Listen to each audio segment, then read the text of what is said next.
Sveiki, šiandien pašnekėsime apie lapą ir lapienę. Apie mane? Kaip malonu. Čia ne apie tave, čia apie medžio lapus. Todėl einam į laboratoriją, ar išgirdote? Laboratoriją, kur viską apie juos ir sužinosime.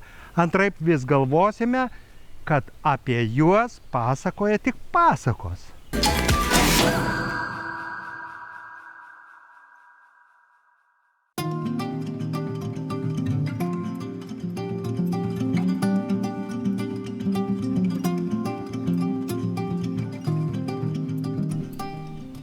Taigi esam miško laboratorijoje. Būtent iš čia jums bus pranešta apie gamtos pasakas, kurių nėra, ir viskas apie lapus. Lapę, jei nori išgirsti, eikš arčiau. Dėkoju, bet ne. Pabūsiu atokiau. Su jumis žmonėmis reikia elgtis atsargiai, nes susidraugauji, o paskui reikia verkti ir skirtis.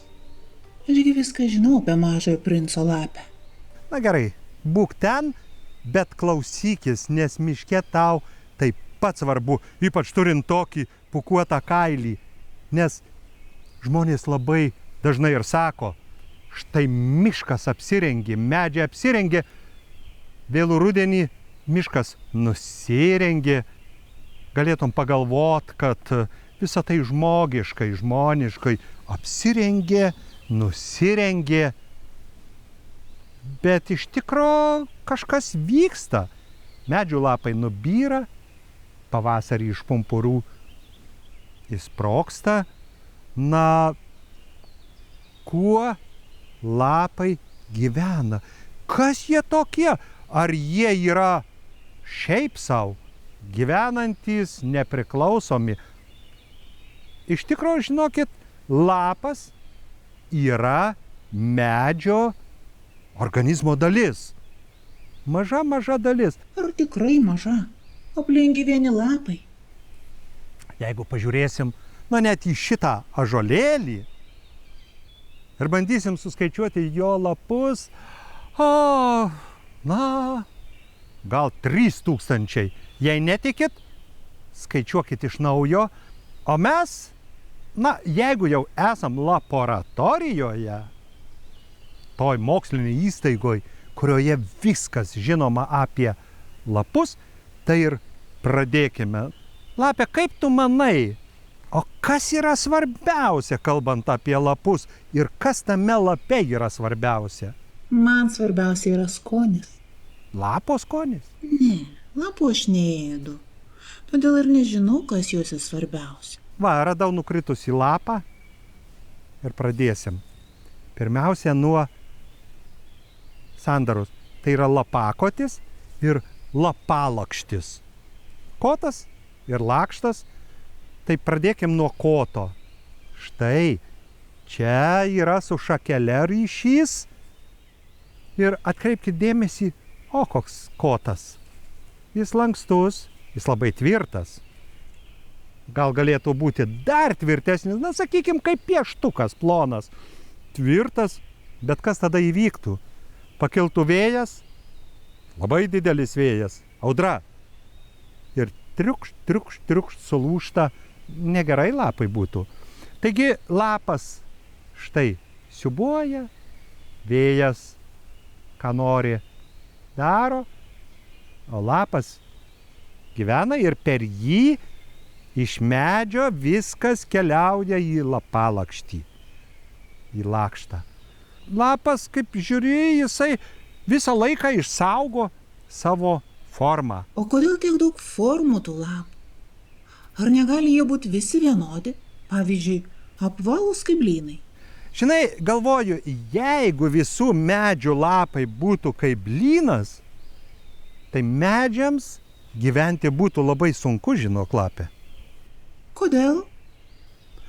O todėl, štai šviečia saulė, labai gražu.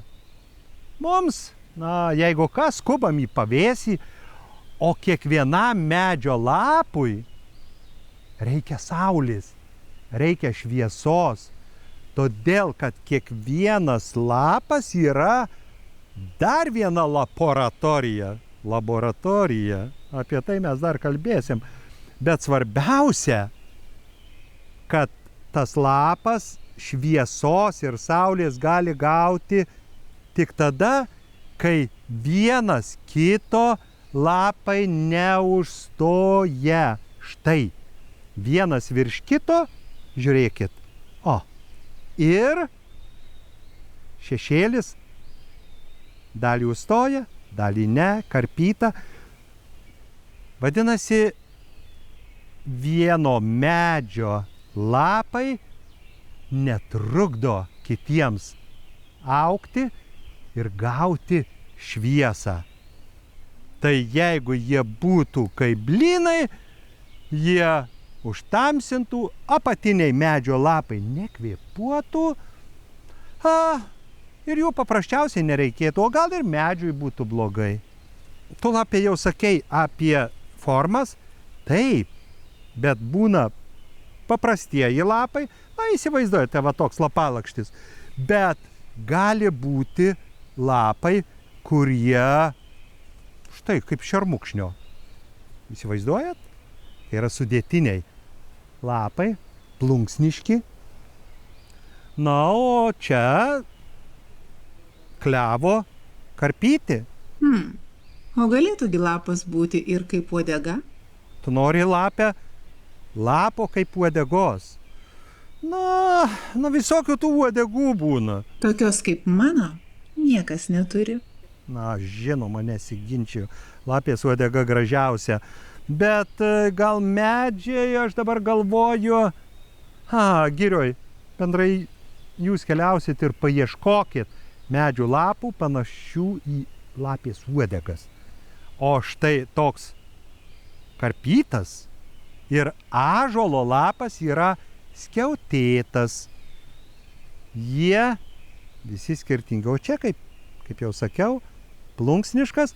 Taigi jų forma yra be galo svarbi, nes ten lape vyksta kai kurie procesai. Kodėl lapas nesubliūkšta kabėdamas? Ar jam padeda tos gyslos? Taip, lapas, jūs tik pažiūrėkit, štai prasišviečia. Jis turi struktūrą, štai lapo gyslos, pagrindinės, daug pašalinių. Jeigu ne, ant pagrindinio kotelio lapas supliūkštų ir tada jis būtų minkštas, tada jį suplėšytų vėjas. Ir man atrodo, kad greitai tokie medžiai imtų ir išnyktų.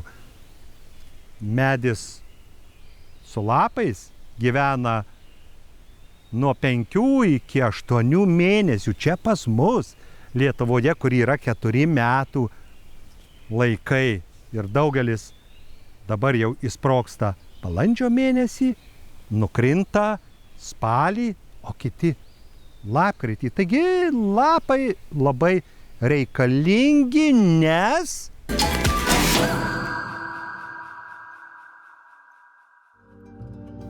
viskas yra suvalgyta, apvalgyta, išvalgyta, sugraužta. Na jau tikrai ne lapės darbas.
Na va, pažintis su lapais tęsiasi. Hei, palauk.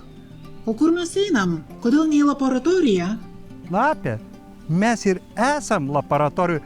Laboratorija yra visur, kur rastum nors vieną lapą. Bet lapų čia juk ir nėra. Vieni spygliai. Tu, Lapė, teisi, čia yra spygliai, bet spygliai yra taip pat medžių lapai. Na, Lietuvoje mes neturim daug spygliuočių. Lenkime paprastoji eglė, paprastoji pušis, kadagys. Iš tikrųjų, tik tiek, dar kažkada mūsų gamtoje buvo kukmedis, kuris išnykęs, kurio nėra. Taigi, jeigu imsim kiekvieną spyglį, jis iš tikro be galo mažas, jūs nežiūrėkit, čia spalvos yra šių metų ūgliai, jie dar labai jauni spygliai, o visi kiti, jie labai tvirti, jie padengti labai kietą luobelę, pro kurią neišgaruoja drėgmė. Dėl to, kad nėra daug drėgmės, gali spygliai išgyventi visą žiemą. O pavasarį? O rudenį kaip? O spygliuočiams nėra pavasario ir rudens. Arba viskas yra kitaip. Spygliai taip pat byra, kas 3-4 metus jie nukrinta, ne visi iš karto. Vis senieji spygliai nukrinta, nauji užauga ir medžiams nereikia nei nusirengti, nei apsirengti. Mūsų miškuose auga ne vietiniai, bet žmonių pasodinti maumedžiai. Pavasarį jų spygliai sprogsta panašiai kaip lapuočių lapai. Visą vasarą jie būna žali, o rudenį pagelsta. Tada maumedis atrodo neįprastai, labai gražiai. Tačiau dar neįprastesnis jis tada, kai jo geltonieji spygliukai nukrinta ir mums lieka tik plikos maumedžių šakos. Vėlų rudenį ir žiemą lapų medžiui nereikia, nes jis nekvėpuoja, nevykdo kitų gyvybinių funkcijų. Sakykime, miega. Ir aš taip norėčiau.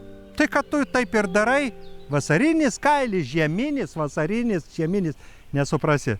Tų lapių eikim pasižiūrėti, kaip medžiai lapus augina ir kas ten lapuose vyksta.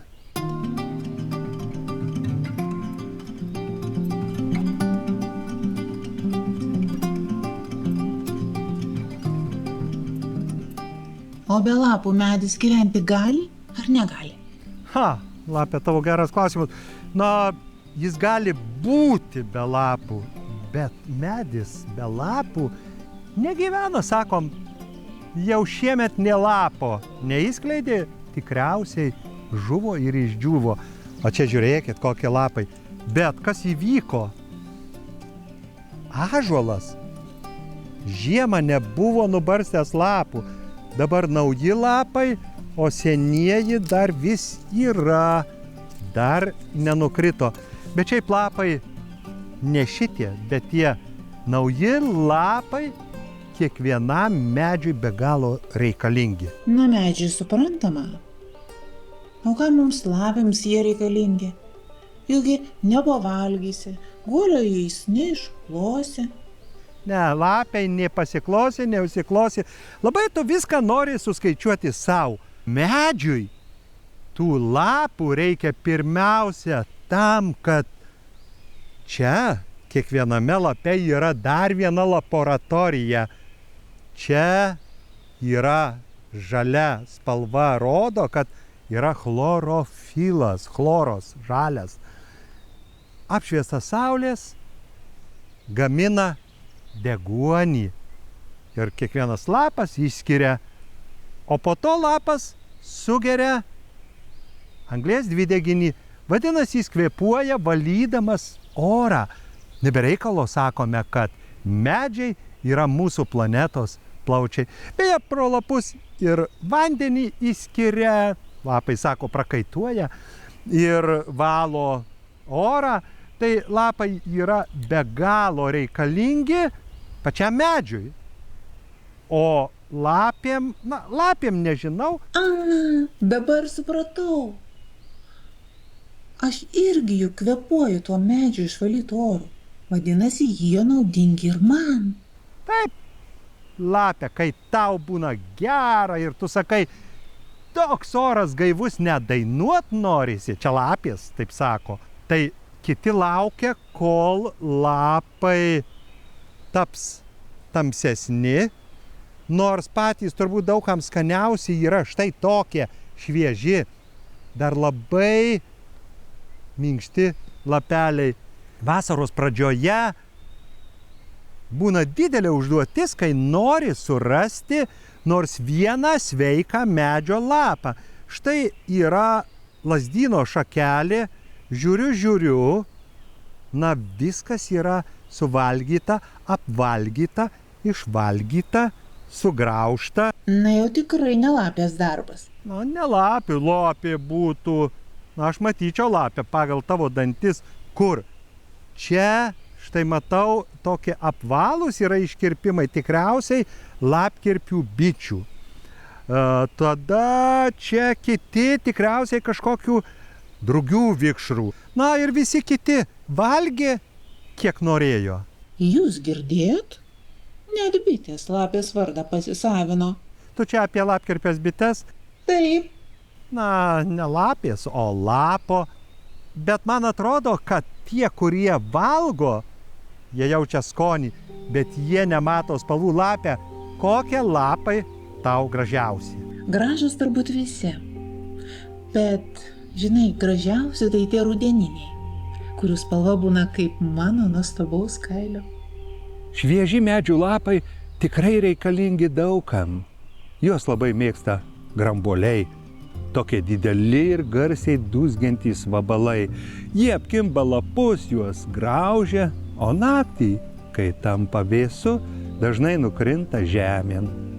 Štai čia prasideda puota ežiams, lapėms, o dieną juos lesa varnos, kėkštai. Taigi lapai reikalingi grambuoliams, o grambuoliai tau.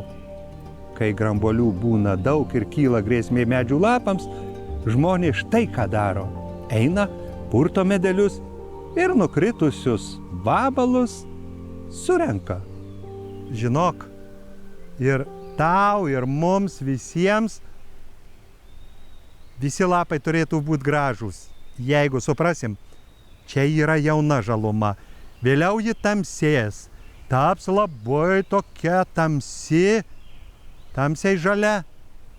O rugsėjo gale, spalį pradės vieni lapai ruduot, klevo geltonuot, raudonuot, marguot. Tada įvyksta dar vienas įvykis šioje laboratorijoje. Medžiai ruošiasi žiemai, jų lapai apmiršta, jų tiesiog nereikia. Medžiai nekvėpuoja, nevykdo medžiagų apykaitos, todėl tarpelis tarp lapo ir medžio šakelės apmiršta, lape vyksta ypatingi cheminiai procesai, lapas nusidažo, po to pakyla vėjas ir vėl sakom, kad medžiai nusirengė. Tačiau tai ne pasaka, tiesiog jie pasiruošė žiemai. Įdomu, ar būna madingų medžių lapų.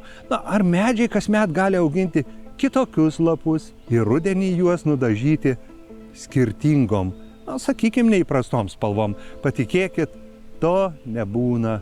Kasmet jų lapai gelsta ar rausta vienodai.